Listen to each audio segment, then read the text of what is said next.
Hi guys, Mark Dawes, NFPS Limited here once again. It is quarter to 11 on Tuesday the 11th of July, and I've been meaning to do a video on this for about a week now because this appeared in the Safety and Health Practitioner on the 4th of July this year. And the headline is Gross Negligence Manslaughter, Sit Up and Take Note as Jail Terms Increase. And basically that's what's happening. They're increasing the prison time for breaches of health and safety that lead to someone dying in the workplace due to gross negligence. Now, they're taking this sentencing up to 18 years in jail. So this is quite a serious shake-up if these proposals are accepted. But let's look at some of the actual aspects of what they're proposing, because this is quite interesting.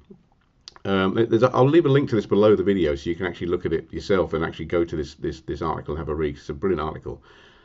There's basically going to be 4 levels of culpability, as you can see there, from low to very high. And it's mainly going to be the high categories and very high categories that we need to be concerned about in terms of teaching physical intervention, restraint, PMVA, positive handling, whatever you want to call it. And let me just pick up a couple of bits out of here for you to actually illustrate what the points I want to get over. It says here, in particular, if the offender was aware that a breach could cause death, then this point towards the high category. Similarly, if the breach persisted for weeks or months.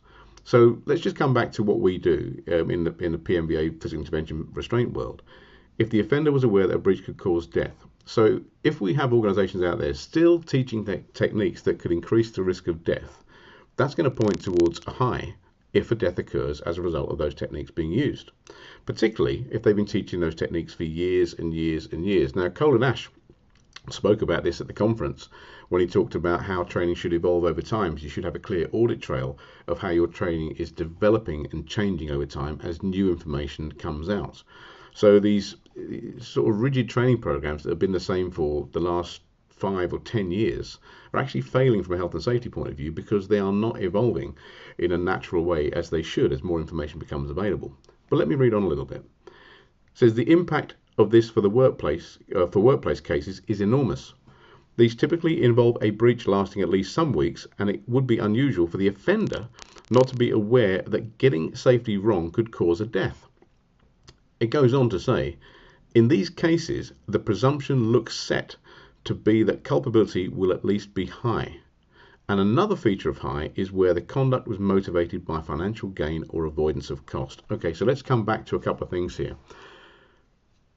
A breach lasting some weeks, so I've covered that, teaching stuff that's not evolved over time, or teaching techniques that shouldn't be taught, as part of a program that's been allowed to run for weeks, months, possibly even years, and not being aware that getting safety wrong could cause a death. Now, interestingly, ignorance of the law is not a defense in court. So if organizations are allowing these techniques to be taught, not knowing they can cause a death and the death results, in the current climate, with all of the evidence out there, they're going to be hard pushed, I think, to defend any charge brought against them. And there's the last sentence on here that's interesting, which is where another feature of high is where the conduct was motivated by financial gain or avoidance of cost. And time again, I hear from various organizations and various trainers, we had it on our refresher course recently, is organizations wanting to teach a program in an unsuitable amount of time. So, for example, they want to teach conflict management in 2 hours. They want to teach a full restraint program to staff in under a day. And there won't be any time, as I was looking at one case recently, for the learning assessment to be done thoroughly, for staff to be actually assessed for competence within that period of time. So cost-cutting pressures to not release staff for training is one factor that could be taken into consideration here. I'll read the next paragraph for you because it says this.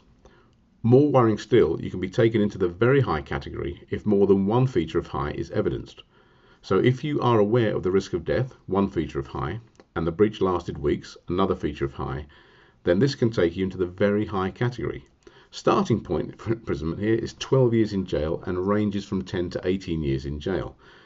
And if there is also evidence of cost cutting at the expense of safety, another feature of high, very high seems almost inevitable.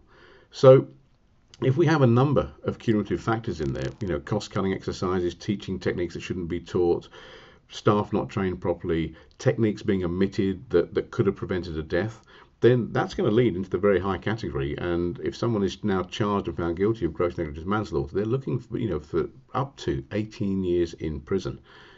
Now, I did a video a week or so ago about the use of pain compliance techniques because there's a there's a drive now to make them illegal. Yet we know that prolonged restraint is one factor that leads to a risk of death, as well as other factors of positions, etc. And a restrictive technique, one that may cause discomfort, harm, or pain, can go some way to actually preventing that. Now, I'll leave a link to that video if you haven't watched it, but this follows nicely from that video there. So that's all I wanted to tell you about. And also, for those of you that are coming to train with us in September, or have trained with us, and those of you who are thinking of training with us, these are the sort of things that we go into depth with when you come and train with us. We don't just teach you techniques. We're going to cover all of these factors for you, because I genuinely feel that there should be a culpability for training providers who teach stuff that they know shouldn't be taught, knowing that the commissioning agency is going to pick up the buck. And that's something to consider. If you're a school, a care home, a hospital, a security company, and you are taking on board training without doing your own due diligence that is actually going to increase the risk to you, then you pick up the culpability for that. It's not necessarily the training provider. And I think training providers should be held to account on this one if they're teaching stuff that is not fit for purpose. Anyway, that's all I wanted to sort of say on this short video. So thanks for listening. I've left a link below the video where you can actually go and have a look at this. I've also left a link to the video I did about the aspect now, the lobbying to make pain compliance techniques illegal. But I think there's a place for restrictive interventions, and I think leaving stuff out that can reduce the risk of death is just going to lead to culpability. And it was interesting that I found this article roughly at the same time I did the video about the pain compliance issue.